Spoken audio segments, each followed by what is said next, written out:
We discovered a new universe. It's not parallel to ours, but inside it. It's right there, all around us, and only appears at very small scales. Give me a few dozen minutes of your time and I'll show you a trick. In this universe of the infinitely small, which we started exploring nearly a century ago, now, the phenomena we observe are very disturbing. Matter refuses to stay in place. Things can be in several places at once. Two particles, separated by several thousand kilometers, can instantly influence each other, and their behavior literally depends on how you study them. And in this mind-boggling world, it's even possible to pass through walls and take several paths at the same time. Though these oddities occur only at the infinitely small scale, studying them has had huge repercussions, because you'll see that the discovery of this part of reality has come to blow up our vision of the world, while also raising the question of the boundary between this disconcerting universe and the more reassuring one we experience every day. That being said, it's now time to tackle the oddities of the infinitely small, starting by setting the stage that led up to its strange discovery.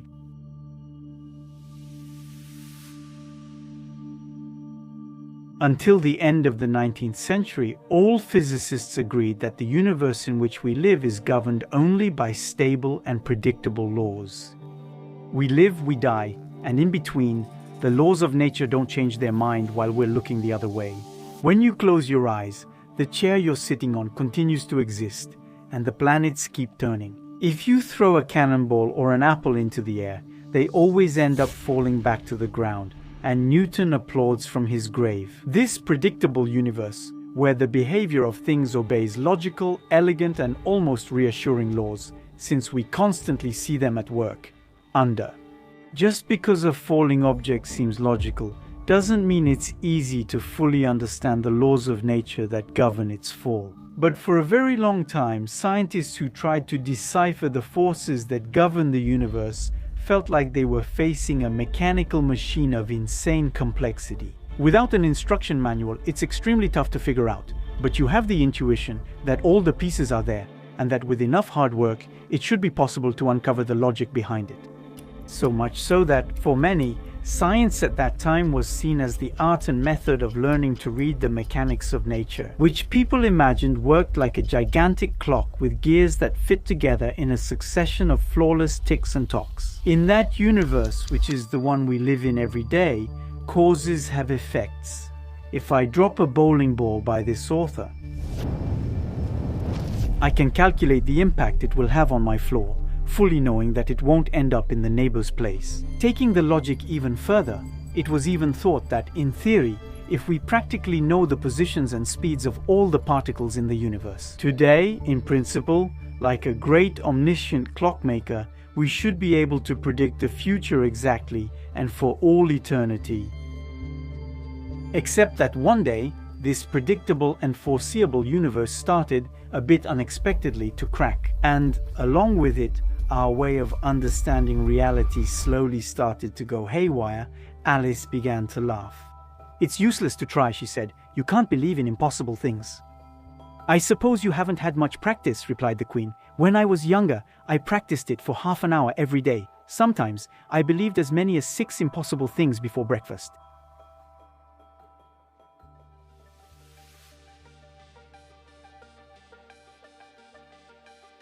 The comfortable daily routine really started to go off the rails at the beginning of the 20th century, from the moment people became interested in the behavior of atoms, electrons, and photons, in short, in matter at the infinitely small scale. At that time, most scientists were convinced of it.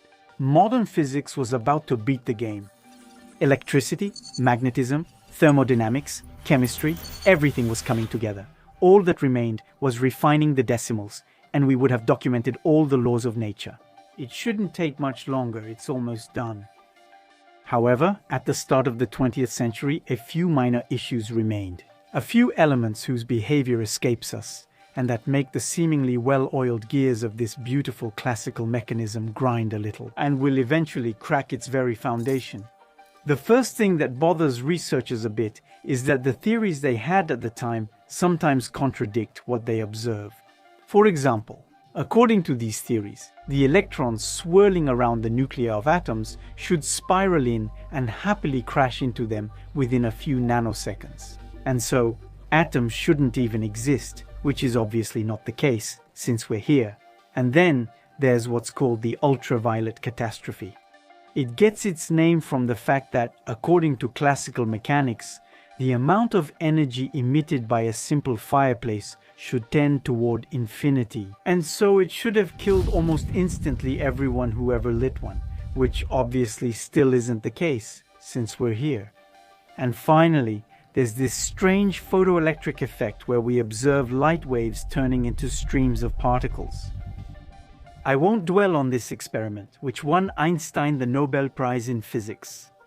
The thing to remember here is that in trying to solve these little anomalies, researchers hit a snag that turned out to be just the tip of a massive field of mammoths.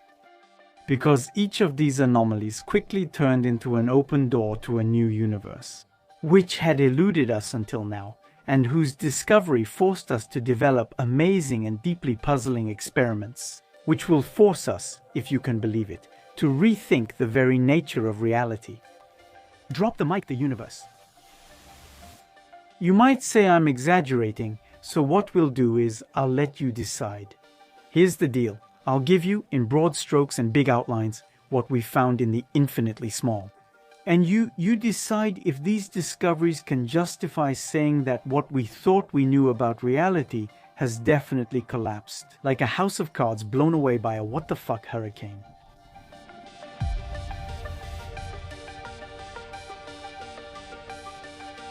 Let's explore the remarkable behaviors seen at small scales, with what is called wave-particle duality, which tells us that matter, at the infinitely small scale, behaves both like a particle and like a wave, and it seems to choose its identity depending on what we try to measure or not. When these subatomic particles move, if we don't look at them, or more precisely, if we don't interfere with them at any point, then they can take all possible paths at the same time. And it's only when we try to measure where a particle is that they stop behaving like a wave. They instantly collapse into a single point. Which means that at the quantum scale, a particle like an electron, something we usually imagine as having a material consistency with a precise position, must be described as a probability wave of presence. A cloud of possibilities that only collapses and becomes localized when we try to observe it.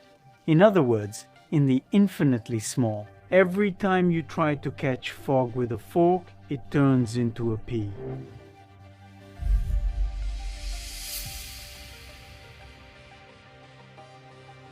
This ball is only in one place. You agree with me.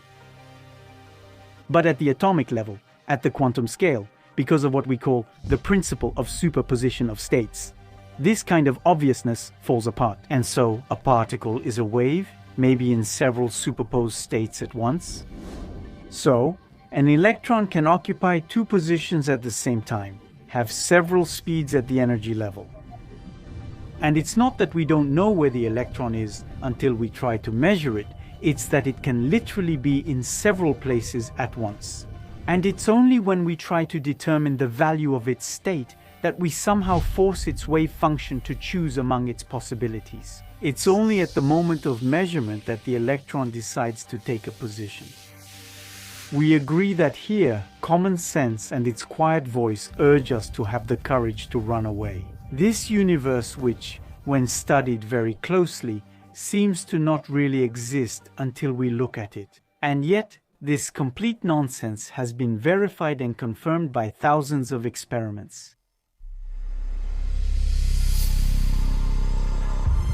Here's a new layer of strangeness in the infinitely small.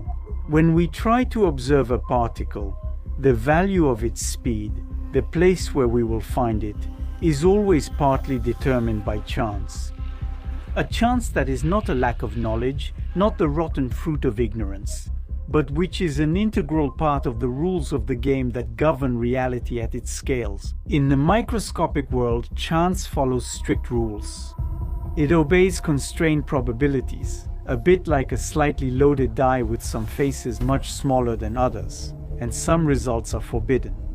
And is that why we say that in the infinitely small, things are quantized? A wave function has specific shapes or values, and an electron can only occupy certain precise energy levels. So, all around us and within us, there is a discontinuous universe, a universe of step-like values in which particles can only jump abruptly from one waveform or energy level to another, with no possible in-between. If your brain rejects these ideas, that's normal. It would actually be more worrying if it were the opposite. If I take this sphere and throw it into the air, I think we can say that, without needing to be a genius, if we don't lose sight of it, we know exactly where it is at every moment. By knowing its mass and the initial conditions of the throw, we should even be able to predict its final position. Up to this point, it's easy, I'm stating the obvious, but in the infinitely small. The same exercise would be like jumping out the window, hoping to land on your feet and learning a high-flying trick inside your own head. Because at these scales, it's literally impossible to know both the speed and the position of a particle with precision. The more you increase your knowledge about one of these two values, the less you know about the other. In other words, if this sphere were quantum, knowing its position precisely would prevent me from knowing in which direction and at what speed it is moving. Whereas on the other hand, knowing the exact value of its speed would make me unaware of its position. And it could very well be just about anywhere around me.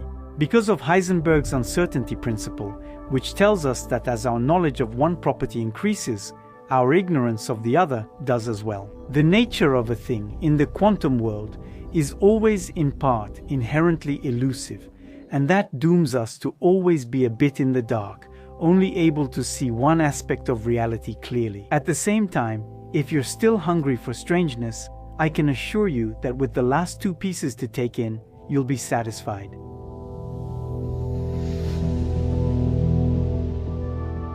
Let's start with the discovery of a feat that particles like electrons are capable of accomplishing, namely passing through walls.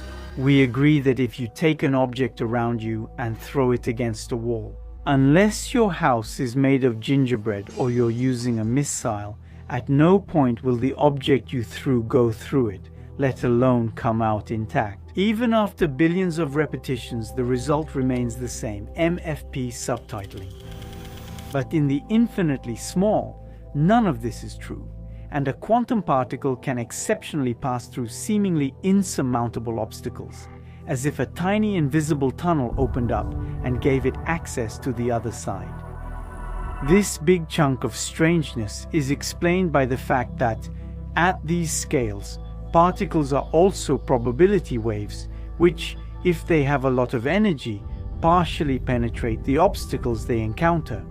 And if those obstacles aren't too thick, they can pass through them. The fact that a tiny part of the probability wave can pass through a wall doesn't necessarily mean that the particle will do so, but that, in its wave function form, it is on both sides of the wall at the same time. And so there are many possibilities for the particle to appear on the other side of the wall. If you try to find out where it is, we agree it's extremely weird.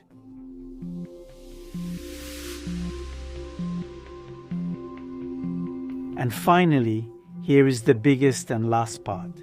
If you take two particles such as electrons and make them interact, you can entangle them. That is, make them enter into a kind of quantum pact that forces them to share a common state, to be united in a way, by a link that connects them instantly, no matter how far apart they are. And what's really disturbing is that if these two entangled particles are sent in opposite directions, then even if they're thousands of kilometers apart from each other, they maintain an instantaneous correlation. If you measure one, the other knows it and reacts accordingly, immediately. Not a few moments later, not the time it would take for some hypothetical information to connect them, but instantly, no matter how far apart they are. It's as if the universe refuses to consider these two particles, these two objects, as two separate entities. It's as strange as pulling on a thread and noticing that a ball of yarn is unraveling at the other end of the universe. Except that here, absolutely nothing connects these two elements, which are able to influence each other instantly and yet together form the same system. I'll give you 2 seconds to take all that in. I guess if you're still here, it means you agree. Let's just say that with the discovery of this new side of reality, the image of a beautiful clockwork mechanism shattered into confetti. The world isn't just more complex and bizarre than we thought, it's radically different. And it's our ability to play with these new rules that gave quantum physics an absolutely formidable theoretical weapon, which, thanks to its astonishing precision, gave birth to all modern electronics. Lasers, LED lamps, USB drives, and computers exist only because we understand the uncertain rhythms that govern the indecisive dances of electrons in quantum physics. A shoe can be simultaneously on both your feet and an umbrella. And yet, as fabulous as these discoveries are, which have allowed us to build thousands of objects, they have also destroyed many of our certainties in this regard. They are both a waking dream and a nightmare for our little brains. Every time we think about them, we realize that these discoveries have the effect of a bomb. They have blown up the 3 pillars that support the temple of our intuitions. And so, I'm sure that you, like me, are quite unable to do without them in your daily life.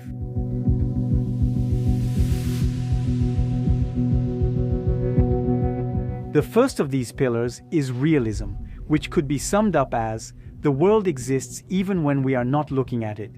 The sun shines even if no one is paying attention to it. Food continues to exist when we close the fridge door, and this camera won't stop being right there if I stop looking at it. Which, honestly, is very convenient day to day. The second pillar is determinism. Everything that happens has causes, even if they're sometimes hard to find. There are logical chains, if this then that, but in the infinitely small, that's not true. On one hand, because we can't predict the exact result of a measurement, only its probability, and also because sometimes there's no identifiable cause for it. In some cases, which I'm telling you about in this video, the result of an experiment can even be influenced by events that haven't happened yet. It's as if my toaster could predict that I'm going to make toast tomorrow. In quantum mechanics, intuition fades, reborn as probability. And finally, the third pillar is that of locality, which tells us that for things to interact with each other, there must be contact at some point. Whether this happens directly or through something else, such as a beam of light or a radio wave connecting the objects.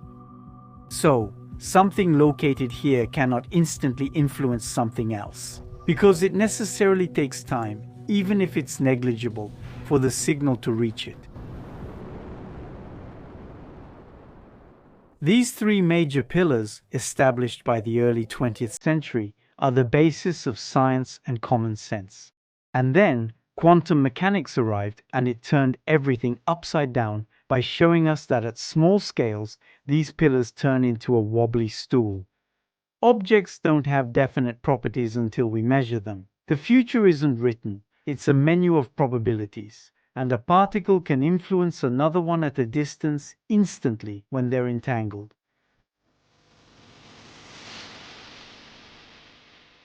So, the big question arises, why, when macroscopic objects are made up of a huge number of tiny things that, individually, all behave this way? You can go watch a movie as a spectator without your observation disrupting how it unfolds. Why can't ducks walk through a wall even if no one is watching them? And at what level do these pillars turn into stools? Where exactly is the boundary between these two worlds that seem completely opposed, yet coexist?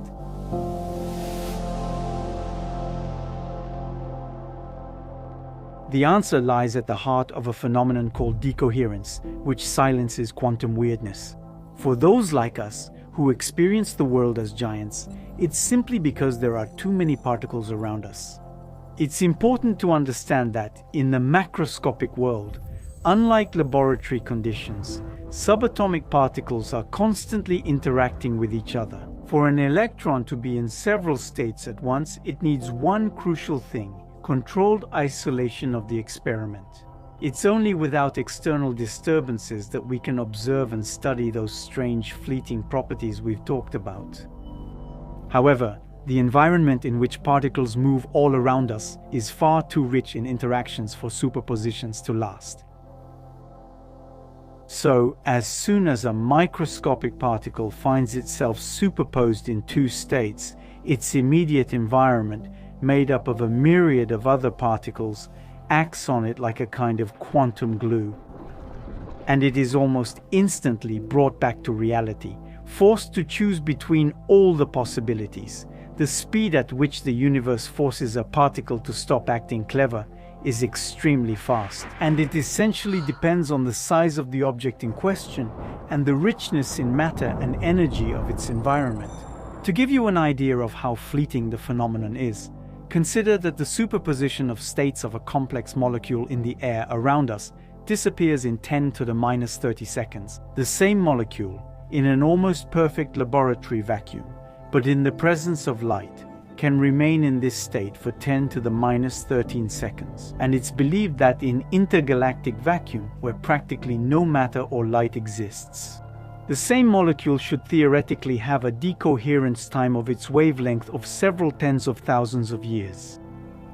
In fact, absolutely all bodies, even macroscopic ones like you and me, have a wavelength. Except that the more massive the body in question is, the shorter its wavelength. For something with the mass of a human, this wavelength is tens of thousands of trillions of times shorter than that of an electron. Sorry to put it this way, but we're simply too big to have quantum behavior. We have the same wave properties as a brick wall, only under strict laboratory conditions. We've managed, at best, to push back the boundary between the classical and quantum worlds to the point where we've been able to put an organic molecule made up of nearly 2,000 atoms into superposition. With around 10 to the 27th power atoms in your body, you can't just walk through walls, can you?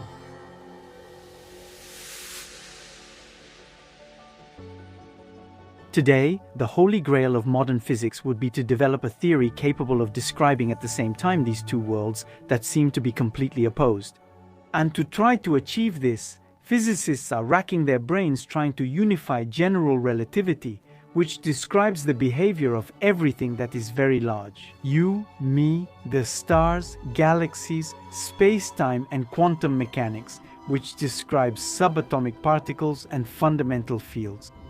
Each theory is a coherent masterpiece that elegantly explains its domain, but doesn't use the other's language. Physicists are taking an interest in finding a common vocabulary for them, conditions prevailing in the most extreme regions of the universe, where these two theories meet in a spectacular way, near black holes or the Big Bang.